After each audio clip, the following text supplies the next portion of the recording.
1000 માણસો જાનમાં આવજો, નાગરી નાતે પગ આડો કર્યો, કોઈએ જાનમાં જવું નથી. આપણે જોઈ લઈએ એના ગગાને કેમ પરણાવે છે. યાદ રાખજો, તમે કોઈ જાનમાં નહીં જાવ તો જેનો છોકરો પરણવાનો છે ને એ પરણી જ જાહે. પ્રસંગ આવ્યો છે તો હું કહી દઉં તમને. ગોર બાપાએ બરાબર શામળિયાના હાથમાં શ્રીફળ જલાવી દીધું. આવીને કીધું કે શ્રીફળ આપી આવ્યો છું. ક્યાં? જુનાગઢમાં. કોના ઘરે? નાગર નરસૈયાની ઘરે. હે, નરસિંહ મહેતાની ઘરે તમે શ્રીફળ આપ્યું? મારી દીકરી તો દુખી થઈ જાય. એની ઘરે કરતાલ સિવાય ક્યાં કાંઈ છે? તમે ના પાડી દો. બ્રાહ્મણે કીધું કે મહારાજ, અંગૂઠો કયો તો કાપીને દઈ દઉં, પણ જે અંગૂઠાથી ચાંદલો કર્યો છે હવે ભૂંવા હું નહીં જાઉં.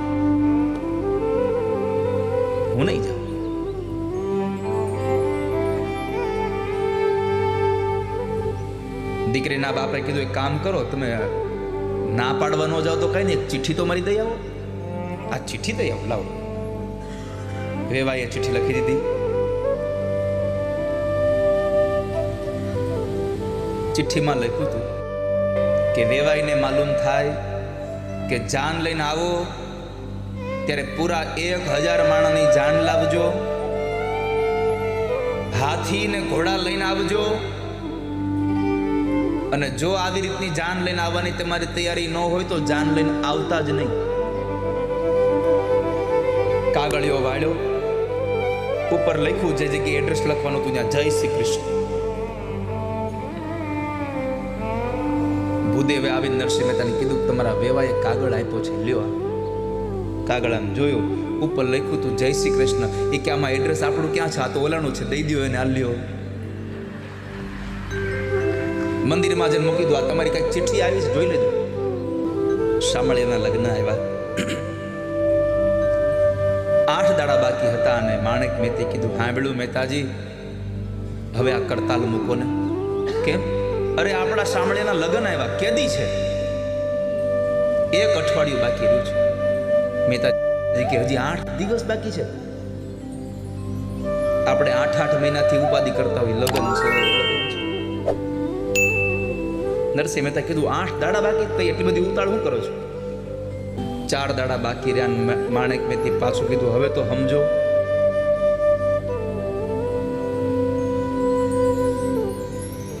હવે 4 જ દાડા બાકી રહ્યા છે. મહેતાજી કે કામ કરો મહેતી. શું? એક ઘીનો દીવો આપો ને. મહેતી કે આ દીવો કરીને કરશે હું, મારે શું કરવું? પણ હવે પતિએ માંગ્યો એટલે આપવો પડ્યો. દીવો આપ્યો. નરસિંહ મહેતાએ ભગવાનનું ભજન કર્યું. ભગવાનની કૃપાથી લઈ ગયા એને સીધા વૈકુંઠમાં. ભગવાને પૂછ્યું નરસૈયા અત્યારે શું છે બધું? તો કે તમારા શામળિયાના લગ્ન આવ્યા એટલે તમને કહેવા આવ્યો છું. એમ ન કીધું મારા દીકરાના લગ્ન છે, તમારા શામળિયાના લગ્ન આવ્યા એટલે તમને કહેવા આવ્યો છું. ભગવાને પૂછ્યું કેદી છે? 4 દિવસ રહ્યા છે. એ કે આટલો બધો વહેલો હું આવ્યો? હજી તો 4 દિવસ બાકી છે. મહેતાજી કે મારે તો આવું જ નહોતું, પણ આ ઘરવાળા હક લેવા દેવા જોઈએ ને. એણે કાઢ્યો મને ઘરેથી. જાવ ને જાવ, જાવ ને જાવ. પ્રણામ કરી નરસિંહ મહેતા પોતાના ભજનમાં. આ બાજુ લગ્નના 2-3 દાડા બાકી રહ્યા. ભગવાને ઉદ્ધવને મોકલ્યા, અર્જુનને મોકલ્યો, જાઓ જુનાગઢમાં રંગ કરી આવો.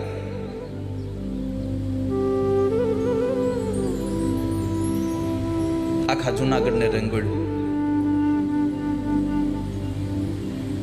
ઉદ્ધવને કીધું જાઓ હારા ભાતના પકવાન બનાવો. ઉદ્ધવ કે પ્રભુ મેં કોઈ દી કડછો પકડ્યો નથી હાથમાં.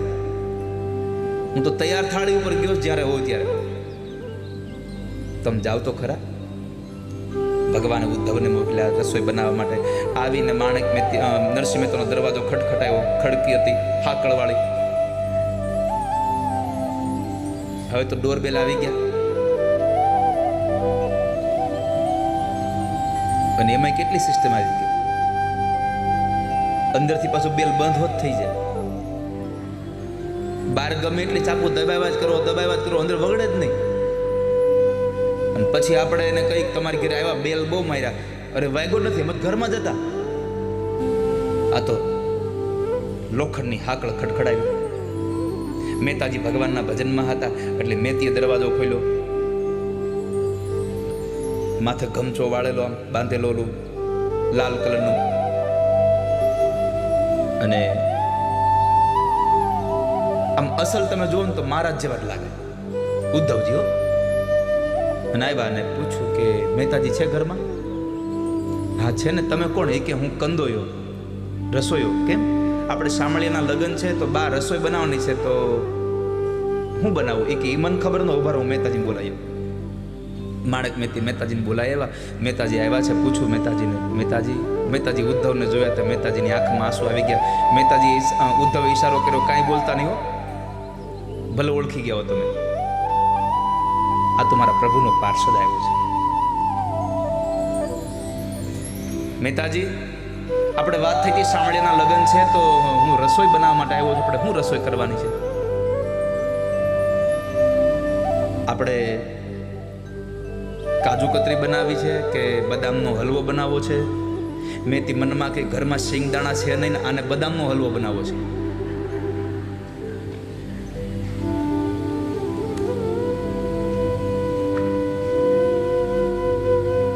એટલે મહેતાજીએ કીધું કે તમારે જે બનાવો તો બનાવો, કાંઈ વાંધો નહીં, આપણે પૈસા ક્યાં દેવાના જ છે. તમને જે સારું લાગે ભાતના પકવાન બનાવી નાખો. કેટલા માણસ રસોઈ કરવી છે? કે જુનાગઢને જમાડી દો.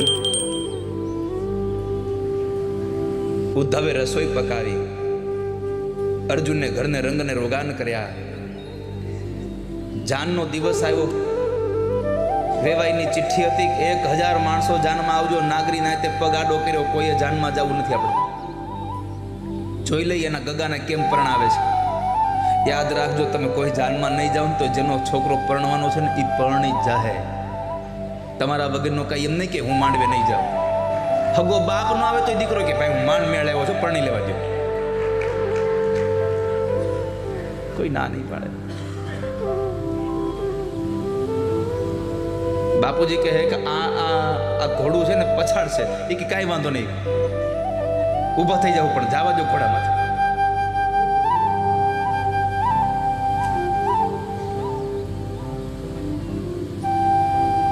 જાન નીકળી 7 જણાની. ગામના લોકો બધા બેઠા બેઠા જોયા કરે, કેવો લાગશે આ 7 જણાને જાનમાં લઈને જાય છે. વેવાઈના ગામ પાસે પહોંચવા આવ્યા ને ત્યાં લક્ષ્મીજી કીધું પ્રભુ કંઈક કરો. હેનું? એ કે આમ જુઓ, જાન જુઓ. ચિઠ્ઠીમાં વાંચ્યું હતું ને 1000 માણા લઈને આવવાનું છે, અને નહીં જાય ને 1000 માણા લઈને તો લાજ તમારી જાય, એની કાંઈ નહીં જાય. કારણ કે હરિને ભજતા આજ દિન સુધી કોઈની લાજ જતા દીઠી નથી. કારણ જેની સુરતા સાંભળ્યાને સાથ, જેને ભગવાનની હારે નાતો બાંધ્યો છે. અને ભગવાન એટલો દયાળુ છે ને, લાજ ન જવા દેવો. એમાં ભક્તોની લાજ તો ક્યારેય ન જવા દે. કેમ કે એને ભગવાનને પોતાના ભક્તો એટલા વાલા છે. મને પ્રાણ થકી મારા વૈષ્ણવો વાલા, મને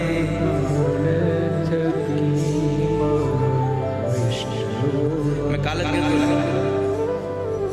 આ બધું આ અચાનક જ્યારે આવા પેલા દિવસોમાં બધું યાદ આવવા માંડે, સમજવાનું કાંઈક નવું છે. ને તો આ બધું 7મા દિનનું છે, 5મા દાડાનું છે બધું. ભગવાનને એના ભક્તો એ બહુ વાલા છે.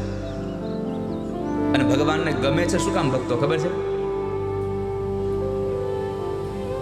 નિત કરતા શ્રીનાથજીને કાલા રે વાલા, કરતા શ્રીનાથજીને કાલા રે વાલા. ભગવાનને એના ભક્તો નિત્ય કાલાવાલા કરે છે, નિત્યને ગમે છે. એટલે પરમાત્મા પોતાની લાજ જવા દે, પણ ભગવાન પોતાના ભક્તોની લાજ ન જવા દે. લક્ષ્મીજી કીધું કંઈક કરો.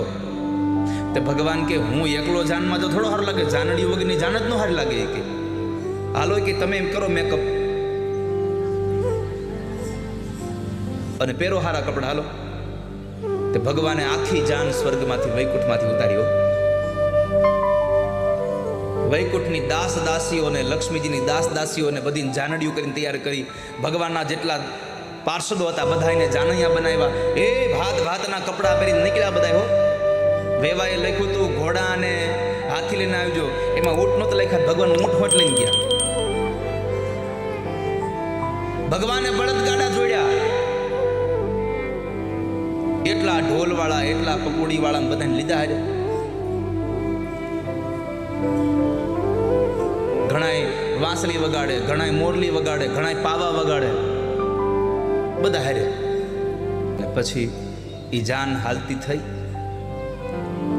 નરસિંહ મહેતા ઓળખી ગયા, ઓહો મારો ઠાકોરજી આવ્યા હતા. સૌથી આગળ પેલા વેલા હાલે જતા હતા ભગવાન. પીળા પીતાંબર ને જરકસી જામા ભગવાને પહેર્યા. એ હોનાના મુગટ હો, હીરા મણેકથી જડેલા. ગળામાં એટલી મોટી મોટી માળાઓ ભગવાને પહેરી હતી. આજુબાજુમાં બે જણા આમ તમે જુઓ તો ચમર ઢોળે જાય. તમારી નજર ન પહોંચે ત્યાં સુધી જાન આમને માલી આવે. અને વેવાઈને ખબર પડી કે આપણા વેવાઈ આવે છે બહુ જાડેરી જાન લઈને. 1000 માણસને કીધું તું, આ તો 1500 લઈને આવે છે. સૌથી પહેલા તો રસોડે અવાજ કર્યો, 1500 આવે છે, 500ની વર્ષથી વધારે બનાવજો. અને સમય હતો, એ સમયમાં કદાચ ગામના પાદરમાં જઈને વેવાનું સ્વાગત કરવું વેવાઈનું. એટલે નરસિંહ મહેતાના વેવાઈ સાલ લઈને નીકળ્યા અને ગામના પાદરમાં આવી અને ભગવાનને, અરે આવો વેવાઈ આવો. ભગવાન કે ઉભા રહ્યો, હું તમારો વેવાઈ નથી. કે તો અમે તો જાનમાં આવી, તમારા વેવાઈ તો વાહે લાવે છે. નરસિંહ મહેતાના વેવાઈએ વિચાર્યું કે મારા વેવાઈના જાનૈયા આટલા મોટા સજી ધજીને આવ્યા છે, તો મારા વેવાઈ કેટલા સજીને આવ્યા છે. જ્યાં જોવા જાય ત્યાં ટૂંકી પોતરીને હાથમાં કીર્તા, કરતમાં ગોપી ચંદન અને તુલસી હેમનો હાર. સાચું નાણું તો ઠાકોરજી છે.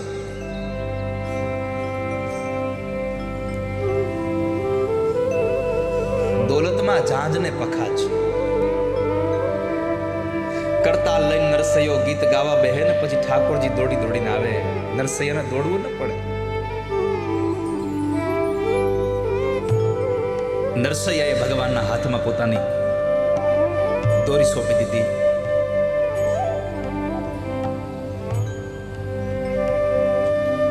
કાગળ વિના પેનમાં લખી હુંડી અને એ સ્વીકારી ભગવાન દ્વારિકાધીશે. કાગળ નહોતો, પેન નહોતી, અને તોય ₹700ની હુંડી લખી એ દ્વારિકાનાથે સ્વીકારી. કેમ? એને એક જ વાક્ય કીધું, મારે એક તમારો આધાર રે શામળા ગીરધારી. મારે એક તમારો આધાર રે શામળા ગીરધારી. મારે એક તમારો આધાર રે શામળા ગીરધારી. મારી હુંડી શામળિયાને હાથ રે શામળા ગીરધારી. મારી હુંડી શામળિયાને હાથ રે શામળા ગીરધારી. એ મારી હુંડી સ્વીકારો મહારાજ રે શામળા ગીરધારી. મારી હુંડી સ્વીકારો મહારાજ રે શામળા ગીરધારી. આપણે તો હુંડી મોકલી દેવાની એના ભરોસે.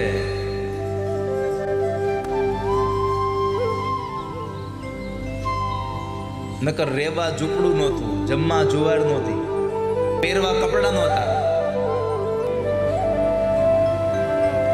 ભગવાનના ભક્તોએ ભગવાનના નામ સિવાય કઈ માન્યું જ નથી કે મારું છે. બસ પ્રભુનું નામ માનવું છે. આપણે તો આપણો મનોરથ ઠાકોરજીને અર્પણ કરી દઈએ. ઠાકોરજી મારો આ મનોરથ છે. સાચું નાણું મારે સાંભળો સાચું નાણું સાંભળો. એ મારી દોલતમાં જાજને પખાજલે શામળા ગીરધારી. મારી દોલતમાં જાજને પખાજલે શામળા ગીરધારી. એ મારી દોલતમાં જાજને પખાજલે શામળા ગીરધારી. મારી દોલતમાં જાજને પખાજલે શામળા ગીરધારી. એ મારી ઊંડી